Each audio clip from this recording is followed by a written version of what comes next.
From coast to coast, unlock adventure at Red Lion Hotels by Sonesta, where restful sleep, friendly service, and local knowledge await. Whether for business or pleasure, spend less and make more of every trip. When you sign up for the Sonesta Travel Pass, you'll get their best rates instantly. Go to Sonesta.com to book your stay and unlock their best rates with Sonesta Travel Pass. Here today, roam tomorrow. Join now at Sonesta.com. Terms and conditions apply. You have unread texts from Golf Buds. Would you like me to read them? Yes. Okay. Johnny says, what are the nicotine pouches you had on the course? Walker says, 8 milligram on nicotine pouches. Billy says, I love the mint one. I like that one. Walker says, me too. By the way, you both stink at golf. LOLOL. Come on. Carry on nicotine pouches. Shop now at onnicotine.com/group text. Warning, this product contains nicotine. Nicotine is an addictive chemical. Good morning, everybody. Corey Hughes, Bloody History. So I took all of last week off. I just kind of needed a break. And plus, I'm working heavily on, and I've been working heavily on this cryptocurrency project for the last year or so, which is launching on July 1st. We're launching our own what's called Independent Media Token. You can check it out at imt.network. But this has been absorbing a lot of my time lately. Hopefully, as we get closer towards the end of the month, things will settle down a bit. And I'll have some more regular shows. But I as usual, stretch myself way too thin. I take on like 6 projects at fucking once. My book, let me give you an update on the book. So I'm 225 pages in. I took a week off of that or 2 weeks off of that also. I didn't realize until I took this last week off of how absolutely intensely I had been working. And that's not sustainable. It's not sustainable at all. I haven't really taken a break in years since I started this shit like 10 years ago. So today we're going to take a break from the Marguerite Oswald testimony. It's getting a little dry for my tastes. We'll get back to it 100%, and we'll get back to the Garrison Sprague Conference, which we're only about halfway through with.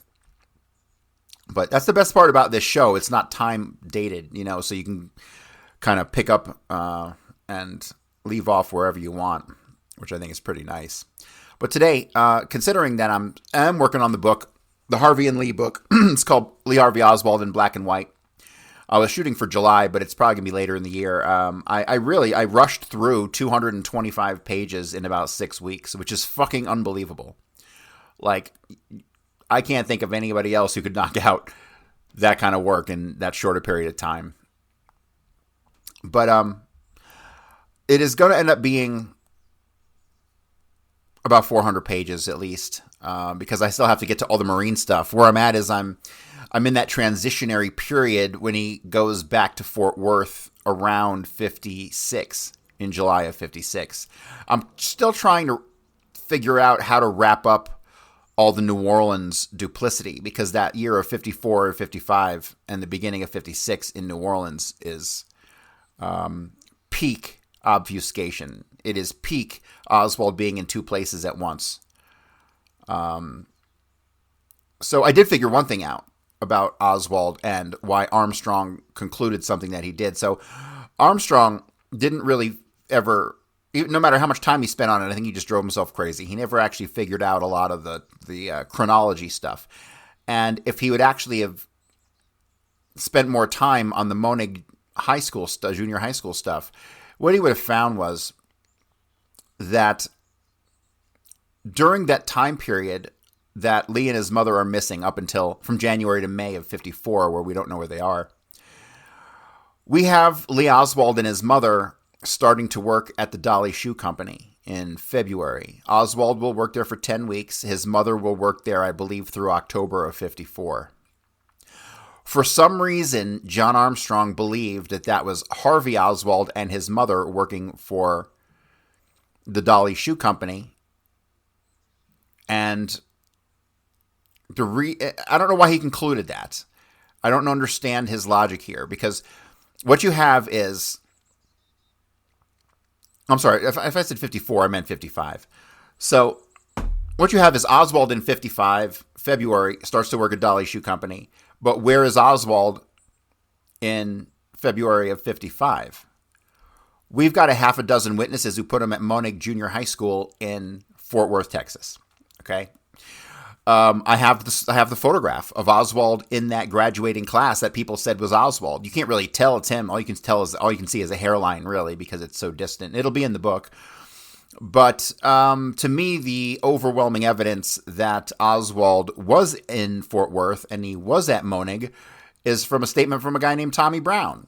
And Tommy Brown describes where Oswald lived. And the house that he describes is the house that Robert Oswald will live at on Davenport. And the problem that we have is that Tommy Brown knew Oswald up until around June of 55. And he knew him at the Davenport address. Robert Oswald didn't get out of the Marines until July of 55, and he didn't buy the Davenport address until 57. So we've got, once again, Oswald living in a place before he's supposed to be there, right? So, or he's never supposed to be there, really, technically at Davenport. So, but what John Armstrong concluded was that it was Harvey working at Dolly Shoe, and that it was Lee Oswald going to Beauregard, and he ends up nixing his own information on the Monig stuff because he didn't incorporate Tommy Brown's statement, which he should have.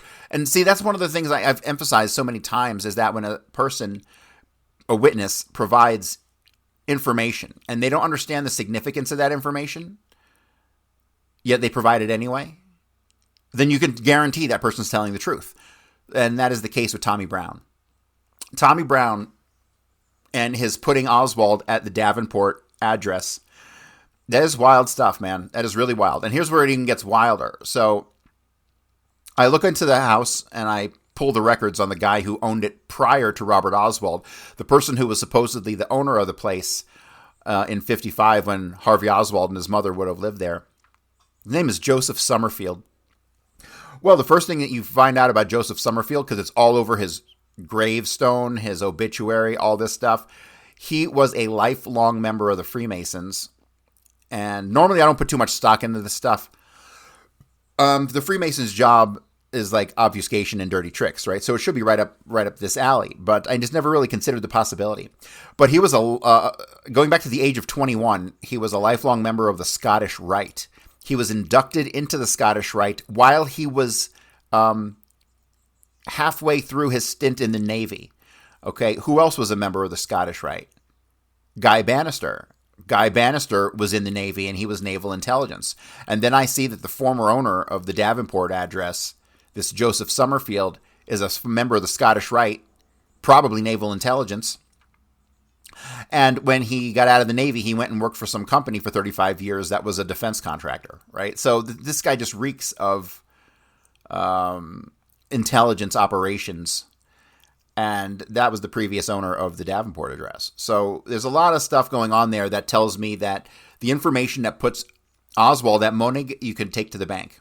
I'm pretty confident that Harvey Oswald and his mother were in Fort Worth at that time. Now, another piece of evidence, which is weird, I can't figure this one out either. Harvey Oswald, when he was in Russia, he wrote out kind of a handwritten sort of brief biographical sketch. And in his brief biographical sketch, he wrote, well, he has a couple things in there that he wrote that were wrong. Like he wrote that he got his GED while he was at Biloxi, Mississippi, but that's false. We know he got his GED like almost 2 years later in Santa Ana, California, right? So that's in his handwritten biography, and that's wrong. Or is it wrong? We don't know. And then you have another thing that he wrote in there, and then he wrote that from 54 to 56, he was in Fort Worth where he attended high school, where he attended junior high school. Excuse me? Oswald's never supposed to have been in Fort Worth until July of 56, but Harvey Oswald wrote on his biographical sketch that he was in Fort Worth from 54 to 56. He doesn't mention New Orleans after he left New York, which is weird, because we can definitely put Harvey in New Orleans at Beauregard during that first couple months of 1954 when he interacts with Myra DeRusse LaRue, right? So, a lot of crazy stuff going on there. And so in the book, I'm in that period where I have to wrap up New Orleans and move over to the Collinwood address in 56. And it's I keep running into these like mental hiccups, which is causing me to go back and change stuff. So yeah, this period of 54 to 56 in New Orleans is unbelievably important in the Harvey and Lee scheme.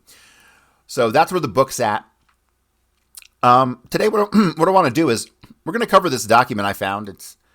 I don't know what book this is from, but it says Chapter 28 is the heading.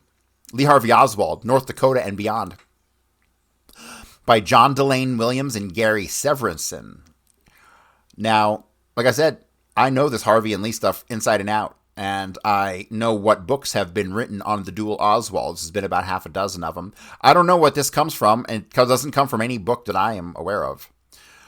So I don't know if we'll get through all of this today. It's about 20 pages. We may get through it today. Maybe not. Maybe we'll just pick up on this tomorrow, and I'll go over some more documents or something. But we're going to see if we can't knock this out, because Oswald in North Dakota is really fascinating, because what I've put together is that he's in New York and he's going to the youth house, and Marguerite gets a lawyer named Edgar Biddle. Find home wherever you roam at Sonesta ES and Simply Suites. Stretch out and enjoy home-like amenities for however long you need. And when you're a Sonesta Travel Pass member, staying at Sonesta ES and Simply Suites means earning points toward free nights, upgrades, and more. Go to Sonesta.com and book your stay and unlock their best rates with Sonesta Travel Pass. Here today, roam tomorrow. Join now at Sonesta.com. Terms and conditions apply. Or Biggle or something along those lines.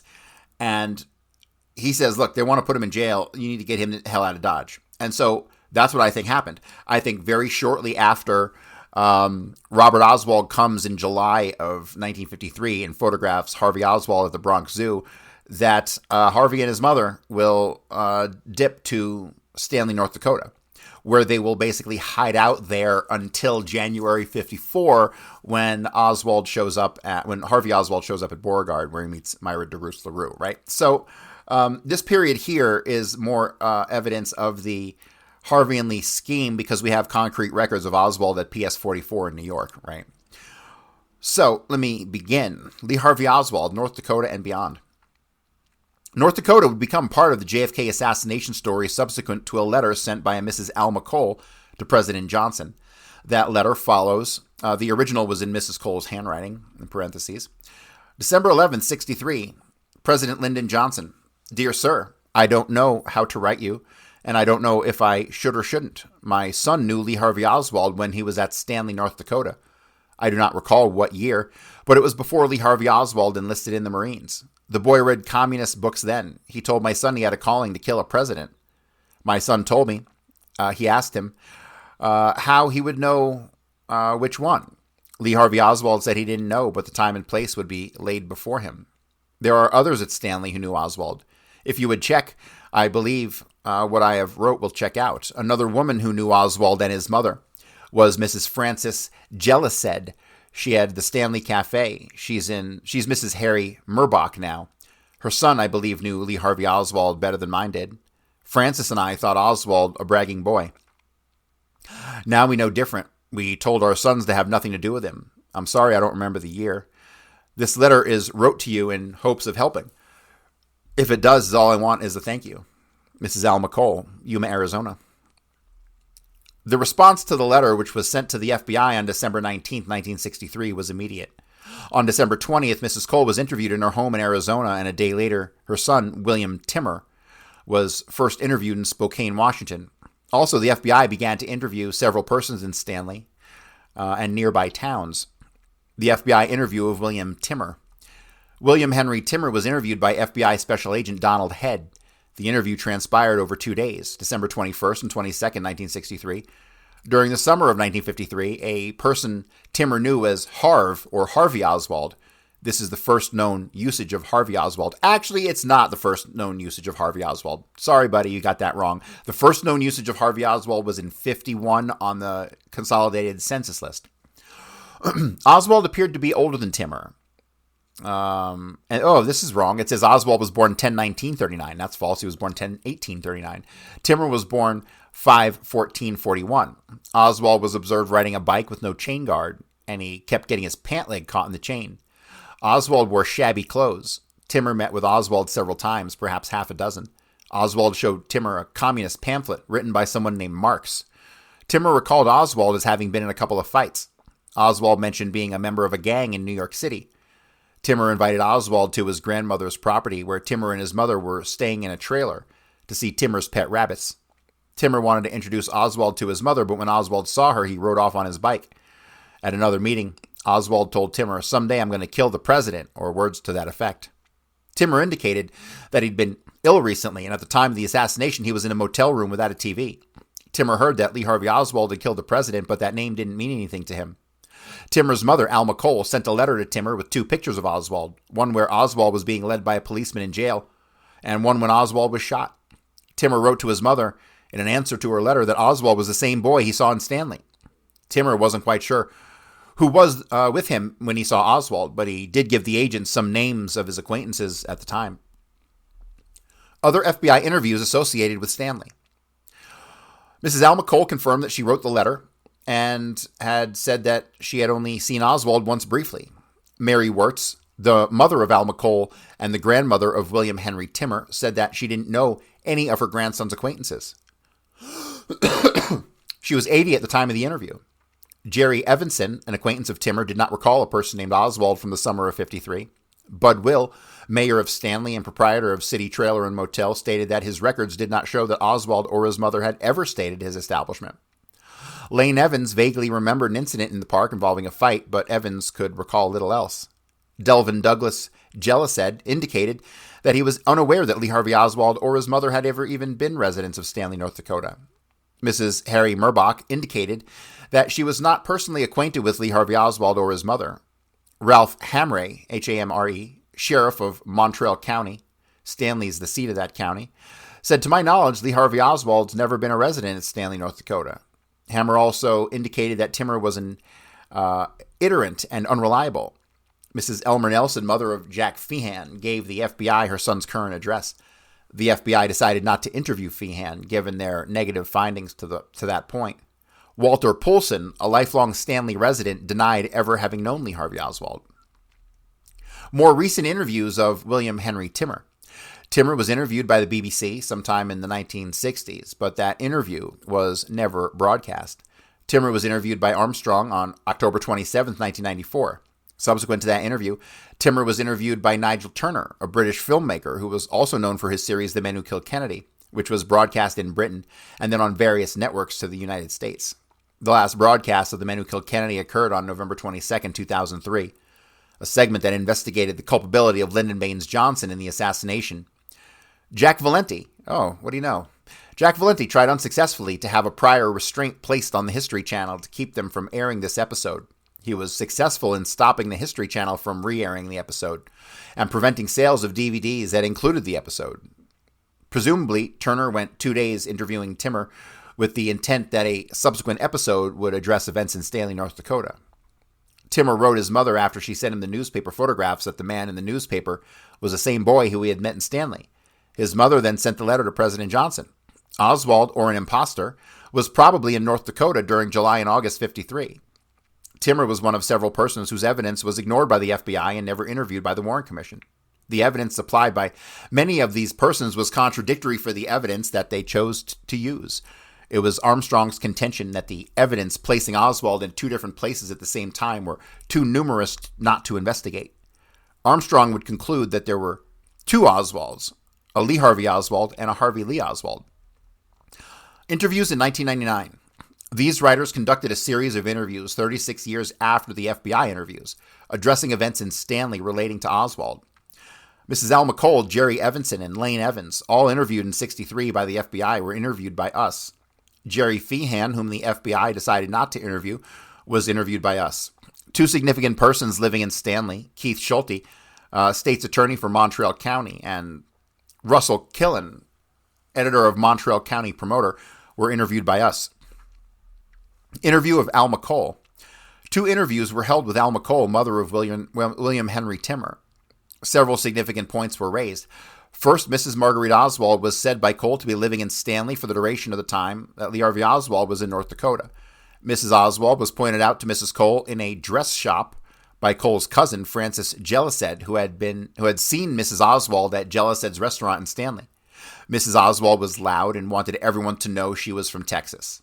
Mrs. Oswald was described as having gray hair, glasses, and was at most 5'3" tall. That's a perfect description of the fake Marguerite. Also, Cole indicated that her son had told her that the boy wanted to be called Lee Harvey rather than just Lee. Her son was with Oswald when Oswald stole the book by Marx from a small library in the room of the Memorial Building in Stanley. William Henry Timmer declined to be interviewed by us at this time. Interviews with Jerry Evanson and Lane Evans. Jerry Evanson had kept in touch with Bill Timmer and had visited him in the summer of 1999. Timmer had never talked about the Oswald incident to Evanson. Timmer is not a bullshitter in Evanson's interview. Evanson had thought about the FBI interview 36 years previously. Evanson was interviewed at the Montreal County Courthouse in Stanley. Present were himself, Sheriff Ralph Hamre, and S.A. Fred Harvey. Lane Evans does recall a fight on the south side of Stanley where the swimming pool was located in 1999. The fight involved an out-of-town person. Evans cannot recall who was present. Evans was not instructed by the FBI to avoid talking about this interview with them. Evans was acquainted with Timmer, Jell said, Evanson, Jack Feehan, Lyle Aho, and Vern Bueller. The significance of the last two names individual is addressed later in the paper. Interview with Jack Feehan. Jack Feehan was scheduled to be interviewed by the FBI in 1963. After talking to his mother, Mrs. Elmer Nelson, the FBI decided Feehan would not be necessary. We contacted Feehan through his son Greg. Jack Feehan indicated that he had never discussed the Harvey Oswald experience with Timmer, though they had remained in contact.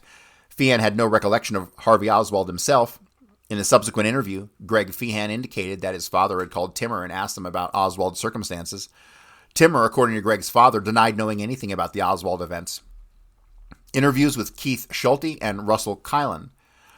Keith Schulte, state's attorney for Montreal County 47 to 57 and 60 to 75, stated that he had never heard of the FBI coming to Stanley regarding investigations of the Kennedy assassination.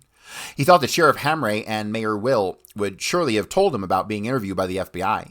Similar views were expressed by Russell Kylan, editor of the Montreal County Promoter 46 to 79. Both men expressed friendships with the sheriff and the mayor. Their expectations of communication in this matter were not met. Dan Will, son of ex-mayor Bud Will, said that his father never mentioned being interviewed by the FBI in regards to an investigation of the assassination. Interviews with Lyle Aho. We initiated our trip to Stanley, coordinated with Mrs. Arlene Clark of the Montreal County Historical Society. She suggested to us that there was a person we might like to talk to, his curious story related to Lee Harvey Oswald. We began a series of 3 interviews with Lyle Aho. Lyle was an unassuming man, 5'10", born on May 9th, 1939, making him slightly older than Oswald in Belden. Belden was a Finnish community, and during the 1930s, a stronghold for the Communist Party. Belden is now a ghost town. Aho's story took place in either summer 55 or 56. At the time, Aho was perhaps 5'6". That summer, Aho spent a lot of time with a relative, Vern Bueller. Bueller was thought to be less than a year younger than Aho. Bueller was born September 27th, 43, making him more than 4 years younger than Aho. Aho was introduced as an older boy, perhaps 3 to 4 years older, whose name was Lee. Lee seemed to spend a lot of time with Vern Bueller. Aho thought Lee might be staying at Bueller's. Lee told people that he was a furnace salesman. Aho thought that this was a cover since Lee didn't have anything like brochures or other material to back up his claim. He didn't seem to spend any time going door to door trying to sell furnaces. Lee said that the salesman job was just a cover, that he actually worked for the government. He was trying to recruit Bueller and Aho to get 2 years of training and then go to Cuba. They would make a lot of money. Lee did seem to have a considerable money to spend. Lee drove a 49 or 50 Black Mercury. Lee would drive around town with Vern Bueller, Doug Jelliset, and perhaps Lane Evans, Pat Feehan, and Lionel Ellis. Aho stated Lee always seemed to have enough money to go uptown and have pops for himself and such, and the guys with him. He always seemed to have the money to buy a hamburger if he wanted one. Aho described Lee as having dark hair. That's all interesting. Definitely not Oswald, right? Because Oswald's, what, 13? 14 tops? I mean, he'd be at the most 16, but you couldn't get a driver's license at 16 back then, and Oswald never had a driver's license, so not Oswald. Find home wherever you roam at Sonesta ES and Simply Suites. Stretch out and enjoy home-like amenities for however long you need. And when you're a Sonesta Travel Pass member, staying at Sonesta ES and Simply Suites means earning points toward free nights, upgrades, and more. Go to Sonesta.com and book your stay and unlock their best rates with Sonesta Travel Pass. Here today, roam tomorrow. Join now at Sonesta.com. Terms and conditions apply. Ayo was shown a series of pictures during 2 subsequent interviews. The pictures were taken from a number of sources, most of which showed Oswald among other persons. The first picture he identified as Lee was a picture of Oswald as a 12-year-old at the zoo in New York City. Aho stated, "It's a poor picture. Possibly the guy was older than that." The next tentative identification was a picture of Oswald in a classroom in New Orleans, 1955, in which Oswald was holding his head up so that the missing front tooth shows. The next picture Aho identified as possibly being Lee with the picture of Oswald alone in Moscow. The picture of Oswald and his co-workers in Moscow elicited the response, "Well, it could be, but you can't see the cheekbones very good." A collage of 77 pictures taken throughout Oswald's life was shown to Aho. Aho picked 3 of those pictures as kind of looking like the guy. The first 2 of these were the backyard photo showing Oswald with the gun and copies of The Militant and The Daily Worker. In the cropped pictures, Aho saw only the head showed. The last picture that Aho recognized and possibly being Lee was Oswald dressed in civilian clothes holding a gun while in the Marines. Holy shit, hang on a second. Let me back up a little bit because I'm kind of, holy shit. Oh my God. This might make sense. Work with me here. Okay. So we got a guy saying that Oswald was in North Dakota and that he drove a 49 or 50 Mercury and he would drive around town with Vern Bueller and Doug Jelliset or perhaps Lane Evans and Pat Feehan and Lionel Ellis. But he was a couple years older than him, right? He was old enough to drive a car. This is July of 1955 and August of 1955. Where the fuck is Robert Oswald? Robert Oswald gets out of the Marines in July of 1955.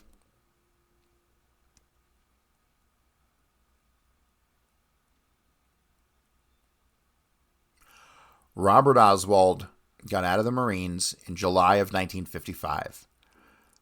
Jump to North Dakota, July of 1955, and we have Lyle Aho saying that a guy named Lee would drive around in this car. A black Mercury. 49 or 50 black Mercury.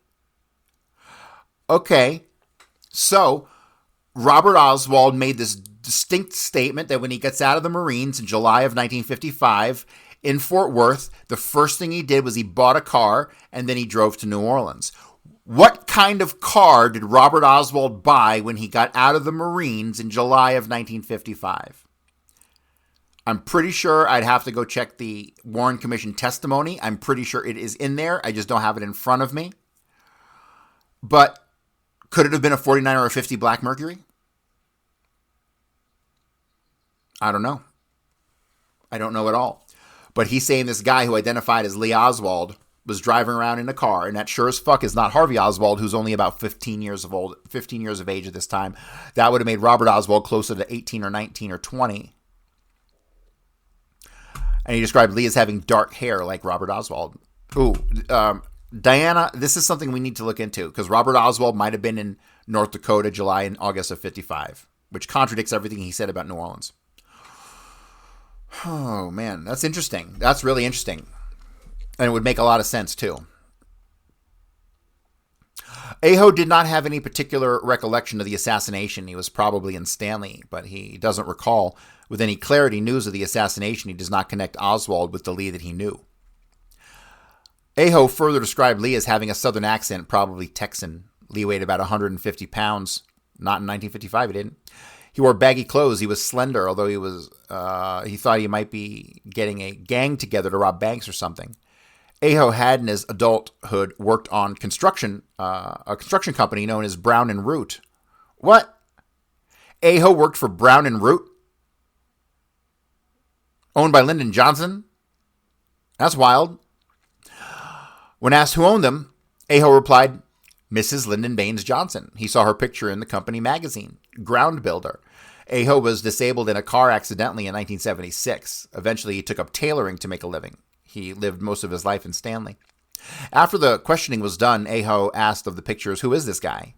He seemed genuinely unaware that he was looking at pictures of Lee Harvey Oswald. Vern Bueller. It would have been important to contact Vern Bueller to corroborate or refute Aho's information. Aho thought Bueller died sometime in the 60s. Aho was able to give us a list of Bueller's siblings. Vern Bueller was found to be living in Seattle, Washington with his younger brother Dale. Vern remembered the person named Lee in Stanley, but he was not as close a friend as Aho thought him to be. Lee did not live with the Buellers. Bueller remembered the talk about going to Cuba. He also remembered Lee as a fast talker. The Cuba connection. The Lee in this story could be Lee Harvey Oswald, an imposter, or just some southern boy named Lee. If it is the latter, there are several possibilities, but it is interesting to note that Castro was in Mexico preparing to invade Cuba and was training his troops for that effort. Lee may have heard about the Cuba story from Oswald or someone else. Of course, Lee's name could have been something other than Lee. Lee may have given some thought of trying to join Castro's group, though we can't imagine Castro welcoming 3 gringo youths into his revolution. Lee might have been testing the waters to see if he could find others foolhardy enough to try to go to Mexico and join Castro. On the other hand, Oswald may have already been an asset of the CIA by this time. Were Oswald interested in infiltrating Castro's group, then training at Rancho Santa Rosa near Chalco, approximately 20 miles from Mexico City, he would probably have either gone there alone or brought companions who had some military experience. Given that Oswald had already attempted to enter the Marines at 16 and would enter the Marines in October of 56, it would seem most unlikely that he would go to Stanley to recruit 2 boys who would be less than 15 years old. If the CIA were already in process of building an Oswald legend, an imposter might have been sent to Stanley for that purpose, particularly if Oswald or an impersonator had been there in the summer of 53. Information about Oswald. At the time of the Warren Report, the information about Oswald had mainly come from government sources. The material in the Warren Report itself built a case for establishing Oswald's guilt in the assassination. Along with the report, which was widely published and disseminated, were the 26 volumes of evidence. Only a few thousand of these 26 volumes were produced, and many were sent to libraries. Few initially read these volumes, but those who did found a different picture that was woven in the report itself. In the 26 volumes, there were several FBI reports of sightings of Oswald not mentioned in the much shorter report. The first 15 volumes consisted of 7,909 pages of testimonies and affidavits. The final 11 volumes contained 3,912 commissions exhibits and 9,831 pages. There were also commissioned documents that were seen too sensitive to publish. These documents constituted 357 cubic feet of material. The Stanley FBI interviews were among the latter. The government sought to have these documents kept under seal until 2039. Many of these materials, often with substantial redaction, were made available through releases by the archives, through the Freedom of Information Act, or through the Assassination Records Review Board. One diligent researcher, Harold Weisberg, working mainly before the ARRB report became available, wrote several books attacking the Warren report using only Warren Commission documents. One particularly damaging publication was the transcript of the Warren Commission as its members were setting the Commission's guidelines. The Oswald picture they were intent on painting of a lone or deranged individual was already challenged by reports that Oswald was an FBI informant. Because of Weisberg, we have the complete transcript, which came into his possession through a FOIA. There have been many number of books that have addressed Oswald in the Warren Report conclusions. Fewer have addressed Oswald as a person, and that was the unpublished manuscript by George de Mohrenschildt, I'm a Patsy, I'm a Patsy. De Mohrenschildt had befriended Lee and Marina Oswald and introduced them to Russian-speaking community in Dallas. De Mohrenschildt saw Oswald as being badly treated by Marina. She picked on him, annoyed him, as if she desired a separation, which she achieved through us. The letter from Marina's ex-lover, which Lee intercepted. What annoyed us also was that Marina tried to ridicule Lee. She called him a fool and a moron. 2 other writers of note addressed Oswald in far more depth than any other writings, and they need to be explored. John Armstrong wrote a definitive book on the hypothesis that there were 2 Lee Harvey Oswalds.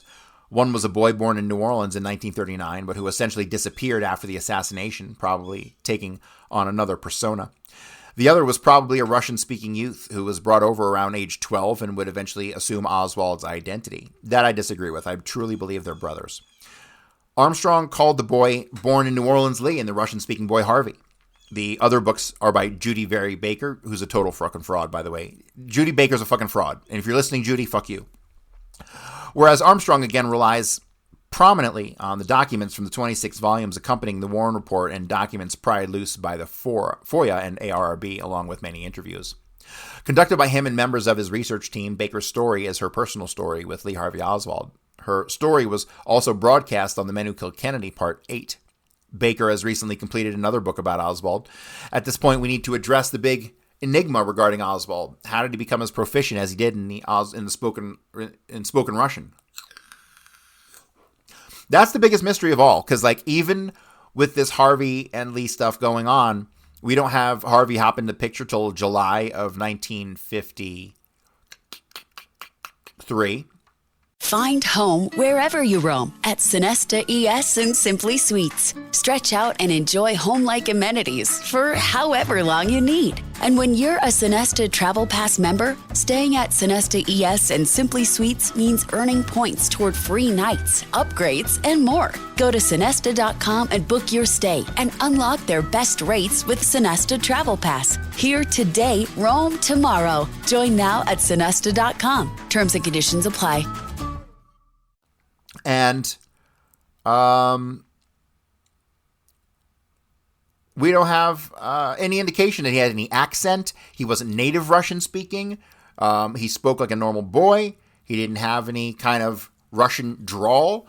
There's nobody knows when the fuck this guy learned to speak Russian. He definitely didn't learn from records.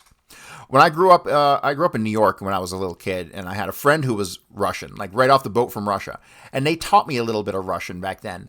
And holy shit, is that a hard fucking language? That is a hard fucking language. They have 33 letters in their alphabet, okay? So to us dummies with only 26, we're like, what the fuck, right? So the idea that Oswald, who was only of moderate intelligence, he only had at most 118 IQ, which is fucking piddly nothing. That motherfucker definitely did not come to understand Russian overnight. And we don't know when the fuck he learned to do this. And I just don't know. I just have no idea. He had to have learned as a child, co-learning two languages at once. I mean, that's the only possibility. According to Armstrong, for reasons that may never be known, Lee Oswald was chosen and sent to New York City in the fall of '52 to begin the process of lending his identity to a Russian-speaking boy from Eastern Europe. Several years later, this boy defected to Russia after assuming the Harvey Oswald identity and background. It should be pointed out that this was Armstrong's hypothesis, to be contrasted with the Warren Report thesis. Another hypothesis is that Oswald learned Russian under the auspices of the CIA. It would also explain why Oswald, who was fairly fluent in Russian, refrained from speaking Russian during his stay in Russia. He did not want to be suspected of being a CIA false defector. That's another weird thing. He speaks Russian, but he goes to Russia and he never speaks Russian in Russia. Isn't that fucking weird? Oswald claimed not knowing a word of Russian on his defection to the Soviet Union on October 16, 1959. While Judith Baker disputes that Oswald was anything other than American-born, she recognizes his facility in Russian. Baker had studied Russian in high school. While it's not presently known how Oswald learned Russian, it seems most likely that the Lee Harvey Oswald arrested on November 22nd, 63 was clearly American-born with a residual Cajun accent. Consider Oswald's encounter in the hallway while in police custody. Did you kill the president? No, I've not been charged with that. In fact, nobody said that to me yet. The first thing I heard was from the newspaper reporter in the hall who asked me that question. It seemed most unlikely that a Russian-born person would lapse into a Cajun pronunciation of the word asked. Oswald and the customs agent. It is interesting that although Baker insisted Oswald was born in the U.S., it is through her that a mechanism for the second Oswald could come to the U.S., according to Baker. Oswald had skipped school and gone to Niagara Falls, where a cooperative customs agent, Arthur Young, later known as Charles Thomas, allowed the 12-year-old unaccompanied Oswald to cross over into Canada and then let him back into the U.S. later in the day. Whatever the actual details of that story, a customs agent who would allow a 12-year-old to cross a boundary into Canada, 10 years later, previously Young, now Thomas, was sent to New Orleans to facilitate Oswald's passport application to go to Mexico City. The passport was available to Oswald the day after he applied. Now that is a coincidence. Okay, this needs to be looked into. This Oswald Niagara Falls shit, I know nothing about it whatsoever. It sounds unrealistic. How the fuck would Oswald have gotten from New York City to Niagara fucking Falls to cross into Canada. Give me a break. This is ridiculous. Now, it does need to be looked into. The names Arthur Young and Charles Thomas. Pfft. One could hypothesize that Harvey Oswald, an Eastern European youth, would immigrate to the U.S. through the Niagara Falls customs with the cooperation of Young and Thomas, and that Young and Thomas was later enlisted to facilitate Oswald's visa to Mexico. It is possible, however, that the actual facts may support the simple story that Oswald was allowed to cross the boundary and then come back across later. No hypothesized Harvey was necessarily involved. Okay, so this story is completely foreign to me. I have extreme doubts about this because how the fuck would Oswald ever have gotten to Niagara Falls? This doesn't make any sense whatsoever. Other useful Oswald references. Armstrong's two Oswald theory is by no means the first such theory. Rather, his is the most extensive expression of the two Oswald theory, backed up by a considerable amount of research, producing a 1,000-page text together with a similar amount of exhibits on a CD-ROM. There are a variety of persons who have developed theories related to discrepancies in the Warren documents, particularly regarding Oswald's activities. For example, Oswald was on a bus trip to Mexico City when he supposedly was seen at Sylvia Odio's home in Dallas. Twyman wrote on the two Oswald scenario in his book. An earlier book that theorizes a Russian-speaking Eastern European would be substituted for Oswald was written by W.R. Morris and J.B. Cutler. A pictorial record of Lee Harvey Oswald was produced by Grodin. In an excellent volume edited by James Fetzer, Fetzer wrote a chapter on Jesse Curry's assassination file and asked the rhetorical question, could Oswald have been convicted? Fetzer then sets about showing probable doubt, if not exoneration, for Oswald. On this one point, I'll disagree with Fetzer. All he did was show Oswald was probably innocent. Henry Wade would have probably prosecuted the case. Wade never lost a case he prosecuted, never mind the fact that many of the persons he helped convict would have their convictions overturned through DNA evidence. In Wade's jurisdiction at that point in time, innocence was not a deterrent to conviction. Judy Very Baker. Judy Baker's story about Lee Harvey Oswald differs from other accounts in that her account is at a personal level. Very briefly, Judith and Lee met in a post office in New Orleans on April 26, 1963. Hold on a second, what? They met at a post office? I thought they both worked for the fucking Riley Coffee Company. See, this bitch can't make up her fucking mind. I fucking hate this woman. Judith Very has gone to the post office to get a letter from her fiancé, Robert Baker.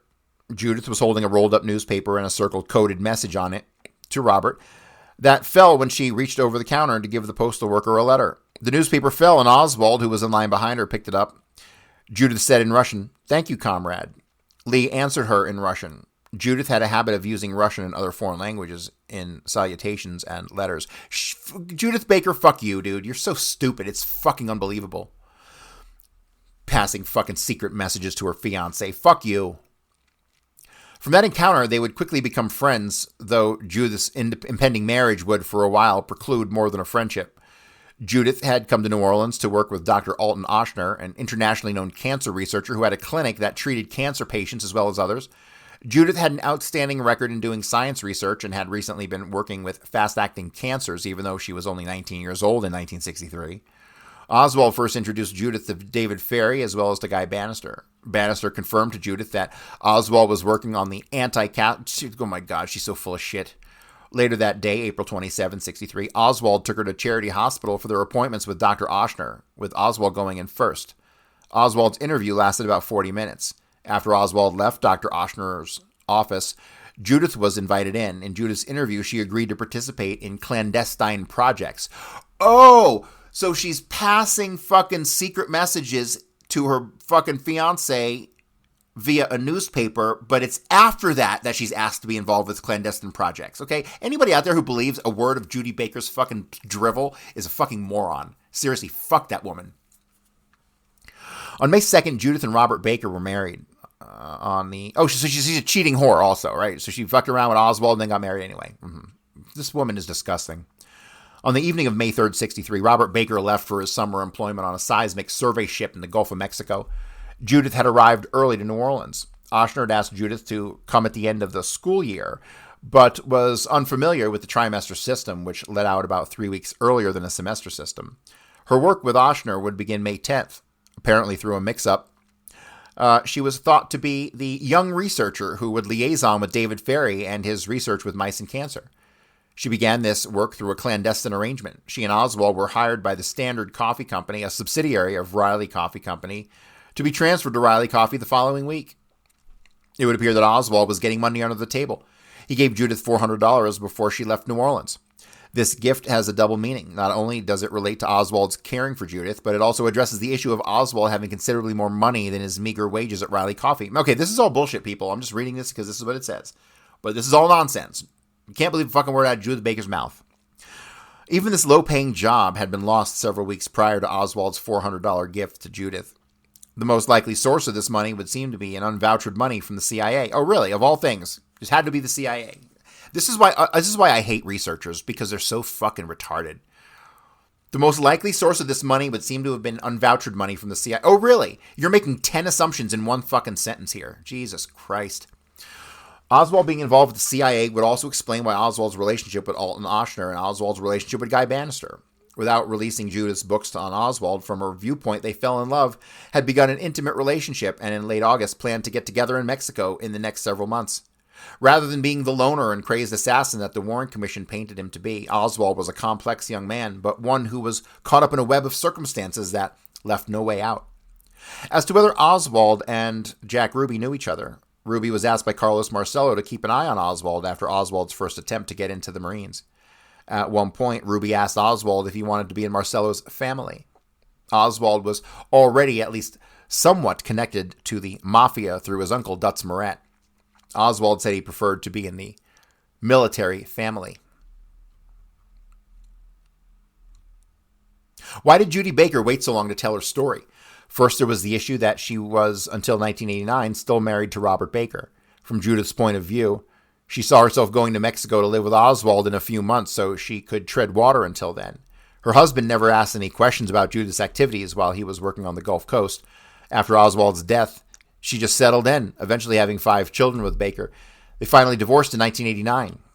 Judith decided to write the book about Oswald, given the many deaths associated with those close to the JFK assassination.